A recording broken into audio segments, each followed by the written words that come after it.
So if you're not willing to put in the work of honing your gift, to truly bring it to fruition, then you'll stay where you are. But if you see a greater vision for yourself, which I think that's why you're here, if you sense that you're capable of more, and you want to write your own music, sing your own songs, share your voice with audiences, bring your creative dreams and your artistic vision to life,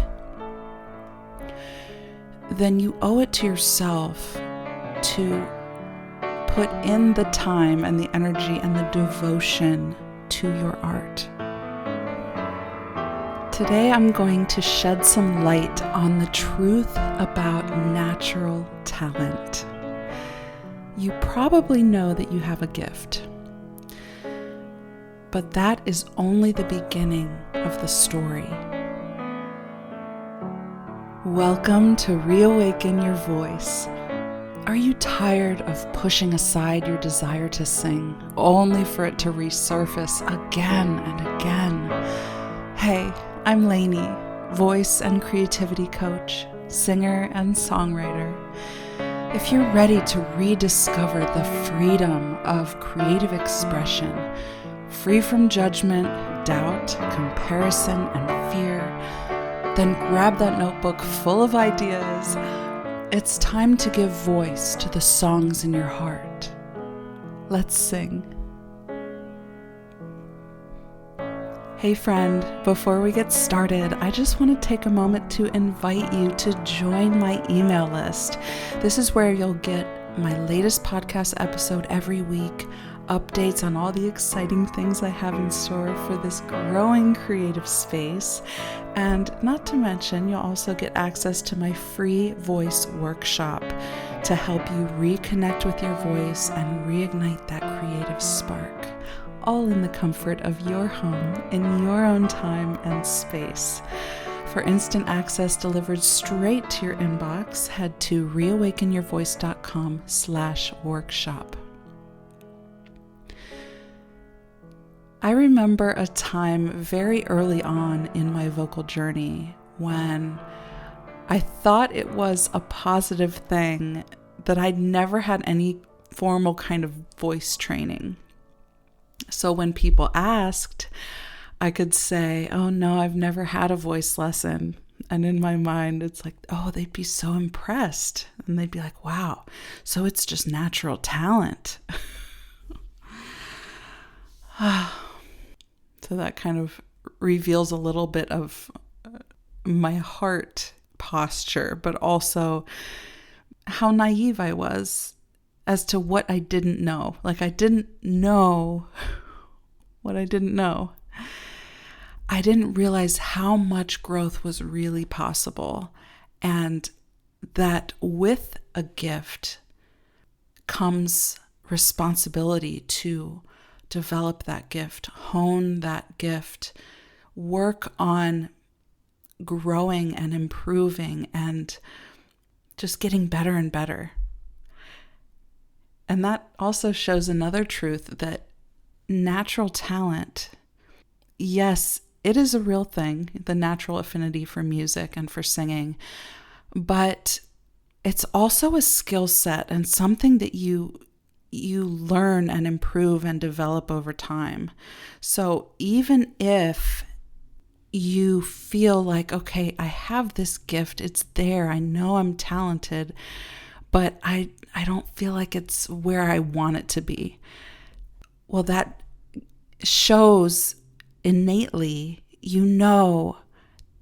there's potential in there to grow, to learn, to acquire skills, to gather knowledge and build upon that natural gift. So I, thank God, did go on to have vocal coaching, voice lessons, learning all the ins and outs of music, the theory, the aural skills, the ear training. And wow, the growth was amazing. But even then, after devoting years to developing my instrument, gaining experience with performing, and, just growing my musical skill set, I got to that point in my journey when I stopped singing altogether. And that's a whole other story, but when I wasn't singing, what good does that talent even have? Or the years of developing my instrument, honing my craft. What good did that have if I was just burying it, hiding it, not doing anything with the gifts and the skills and the knowledge I had been given and that I had worked so hard to build? What good is any of it if no one ever hears my voice again, your voice again? So today I have 3 truths about the art of making music as a singer. I hope this sheds some light on the importance of doing something with this precious gift you've been entrusted with, which is your voice, your creativity, your ability to express what is in your heart through the instrument of your voice, through the language of music. So the first truth number 1, it's not so much about the talent you're given, but about what you do with that talent.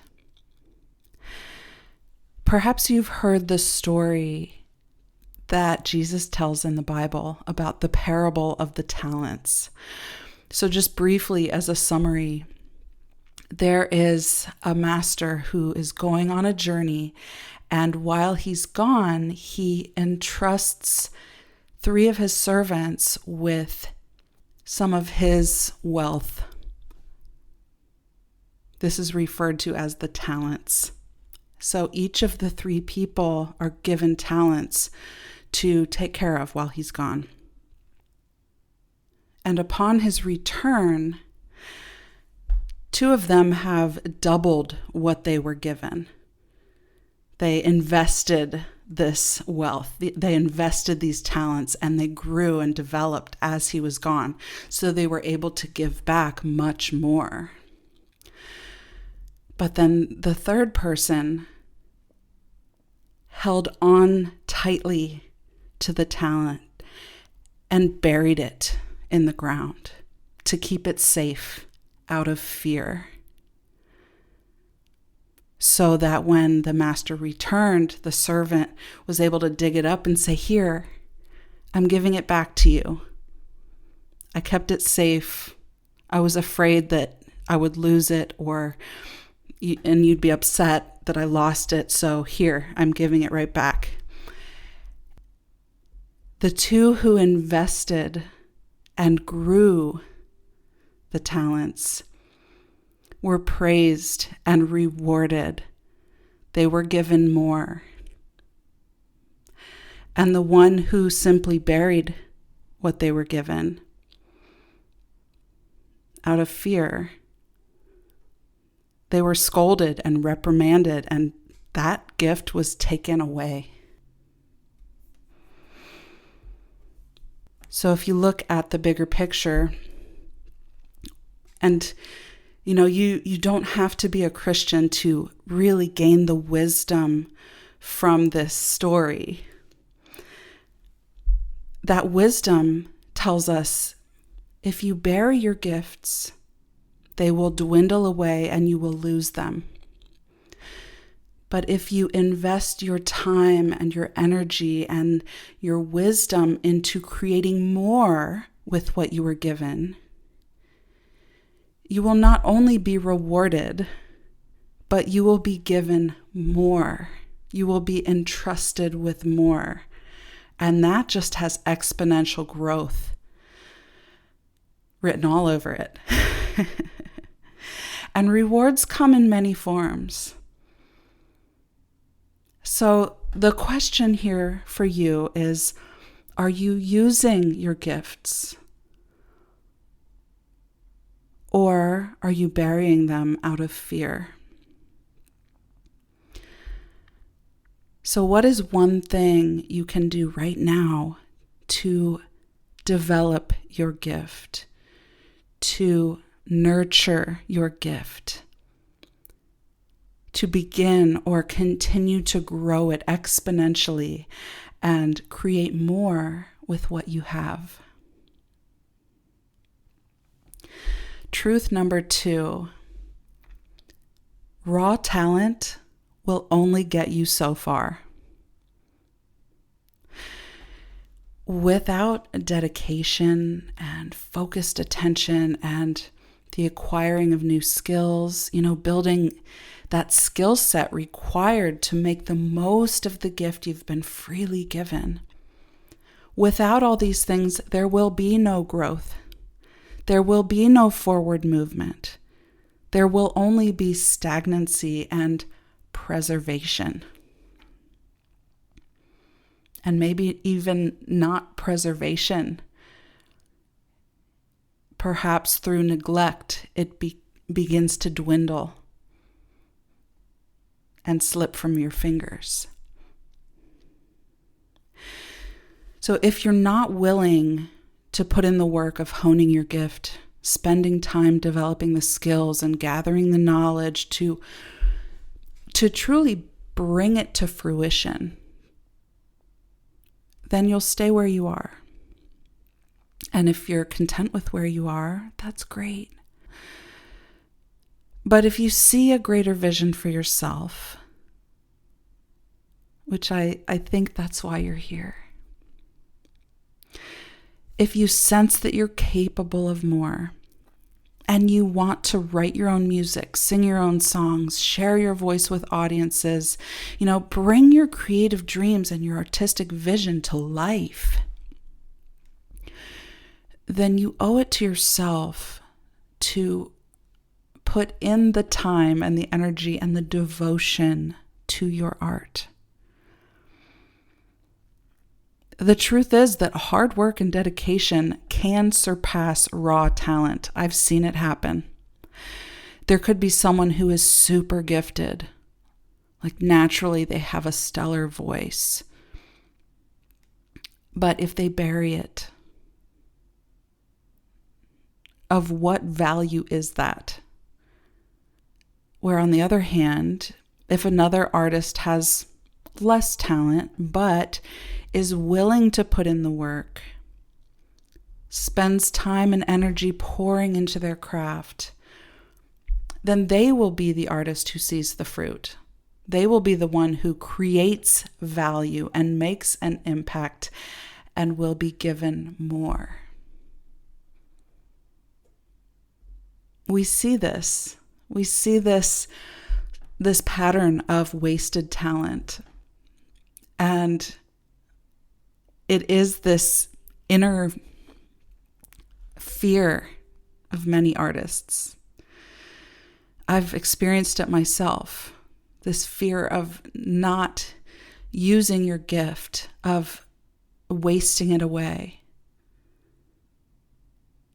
So start by getting real with yourself. And this can be so hard because it's hard to look at and think about living your life without using your voice the way you know you can. So get real with yourself and ask, well, where am I slacking? Where am I resting on my laurels or snoozing on my gifts? And, how can you turn that around with just one little step at a time? Truth number 3, heart over talent. Singing is about so much more than vocal technique or musical skill or the talent itself. It's about how it makes people feel. Yes, all of these things are pieces of the puzzle, the technique and the skill set. They are pieces of the puzzle that you need in order to really express through your heart what you really want to say and how you really want to convey it. But I would argue that what is more important is that your heart is always connected in everything you sing. Talent can be refined. You can improve your voice. Yes, you can. You can develop your craft over time. You can acquire new skills. Yes, you are capable of this. But if the heart isn't connected to the voice, if you're not singing with feeling and singing with heart, it will fall flat. Like, it won't connect. It won't resonate. Your audience will be bored. Sorry. There's another truth. It feels lifeless when the heart and the voice are not connected. We can hear that and we can feel that as an audience, as someone listening. And in the same way, if you're not pure of heart in your intention, if you're not embracing humility, that is to say, if you're getting a big head about your talent and you think you've learned all there is to learn, that will repel people as well. So you can be the most talented singer, but if your heart is corrupted by arrogance, well, we know pride comes before the fall. And then you'll be blinded from seeing all the ways that you can continue to grow and improve. And you'll turn people off to the music you make because it won't feel genuine. So this is where that heart check comes into play and is so important. And you got to check yourself again and again, because it can creep in. So establish your why as you do this heart check. Not only the bigger picture of why you sing, but even the smaller pieces of like why you're doing a particular task or working on a specific skill or putting the time into a certain element of your musicianship, why you're singing a particular song. And you have to stay connected to the message within the music itself as you sing. What are you really saying? What are you really expressing? Not just the notes on the page. And you're not just spewing out words that are dissolving into thin air. Let them carry weight. Let them carry meaning and purpose. You must stay connected to your heart as a human being and stay humble as an artist. And remember to be grateful that you were given this gift. You get to share your heart through your voice. You get to use music as a language to communicate and connect with others. One of my guitar teachers used to say that he would have that thought every time before he walked out on stage. I get to do this. I can't believe I get to do this. What a gift it is to share my heart through music. Even after decades of honing his craft, decades of this work, and still every time he went out on stage, wow, I can't believe I get to do this. What a gift it is to make music. Like, no matter what happens or what comes of it, if your heart is in it and you feel that gratitude, you get to experience the joy of making music. What a gift indeed. Thanks for listening, friend. If this episode moved you or inspired you in some way, would you please leave a review on Apple Podcasts or share this episode with someone who's been praying for a vocal breakthrough? Until next time, keep nurturing that song in your heart. Lots of love.